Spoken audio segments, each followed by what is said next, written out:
Assalamualaikum warahmatullahi wabarakatuh. Perkenalkan, nama saya Felina Batari Saujana. Saya mahasiswi dari Universitas Trunajaya Madura, Prodi Agribisnis NIM 90. Maksud saya membuat video ini adalah sebagai tugas dari mata kuliah Ekonomi Bisnis Syariah dengan menjelaskan materi tentang hawalah.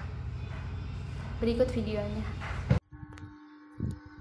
Oke, di sini saya akan menjelaskan tentang apa itu hawalah. Hawalah ini adalah salah satu materi dari mata kuliah Ekonomi Bisnis Syariah. Untuk pokok bahasanya ada 5, yaitu pengertian hawalah, dasar hukum hawalah, rukun hawalah, syarat-syarat hawalah, dan terakhir penyebab berakhirnya hawalah. Untuk yang pertama, definisi atau pengertian dari hawalah. Ada 2 pengertian, yaitu menurut bahasa dan istilah. Hawalah menurut bahasa berarti pindah, hawalah menurut istilah berarti pelimpahan hutang atau pembayaran hutang dari orang yang berhutang atau muhil kepada orang lain yang menanggung hutang tersebut, atau bisa disebut muhal alai. Pengertian lain dari hawalah adalah pemindahan hak oleh pihak pertama yang berkewajiban menunaikan hak dari orang yang menuntut hak kepadanya kepada orang lain yang berkewajiban menunaikan hak kepada orang pertama tadi. Jadi contoh dari hawalah sendiri itu misal ada 3 orang, si A, si B, dan si C. Si A mempunyai hutang kepada si C. Nah, si B ini mempunyai hutang juga kepada si A.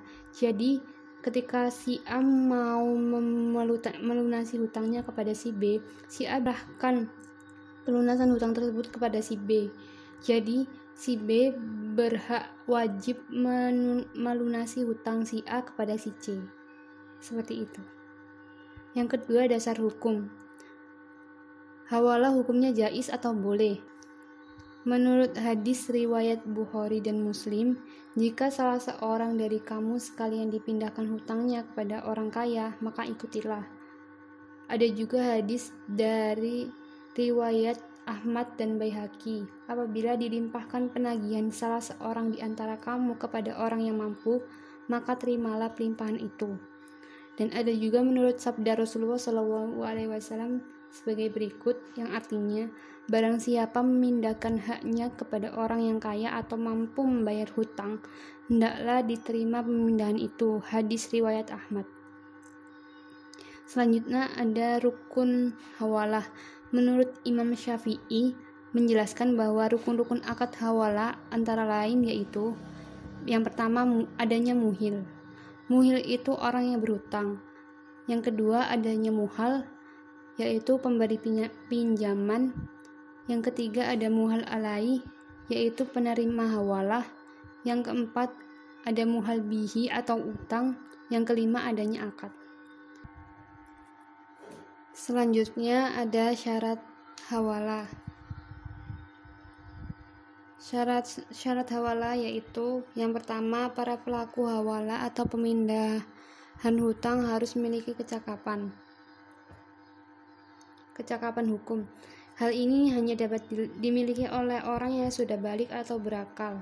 Hawalah tidak sah apabila dilakukan oleh orang gila atau anak kecil, karena belum bisa dipandang sebagai orang yang bertanggung jawab secara hukum.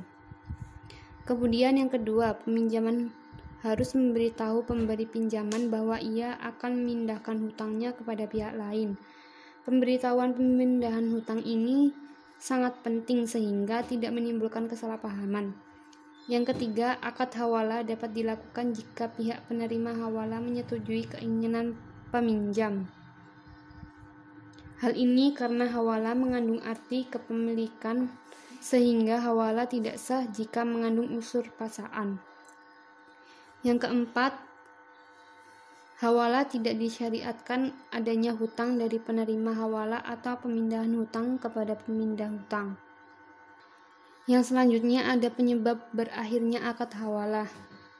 Akad hawalah ini bisa berakhir apabila karena ada beberapa faktor, yaitu yang pertama, akad hawalah dapat berakhir apabila salah satu pihak membatalkannya.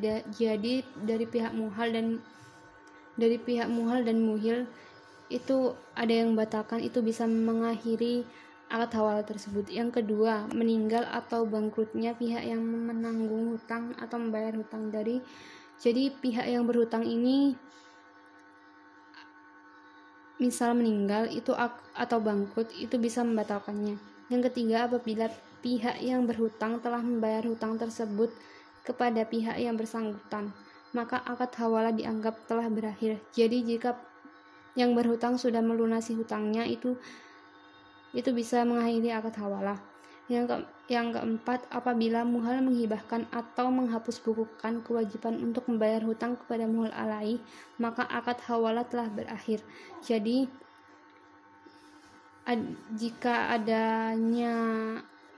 jika si muhal ini mengikhlaskan hutang tersebut, itu juga bisa menyebabkan akad hawalah tersebut berakhir.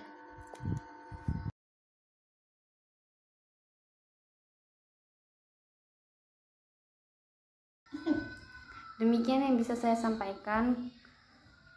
Kurang lebihnya mohon maaf. Semoga bermanfaat buat kalian semua. Jangan lupa like, komen, dan subscribe. Oke? Assalamualaikum warahmatullahi wabarakatuh. Dadah.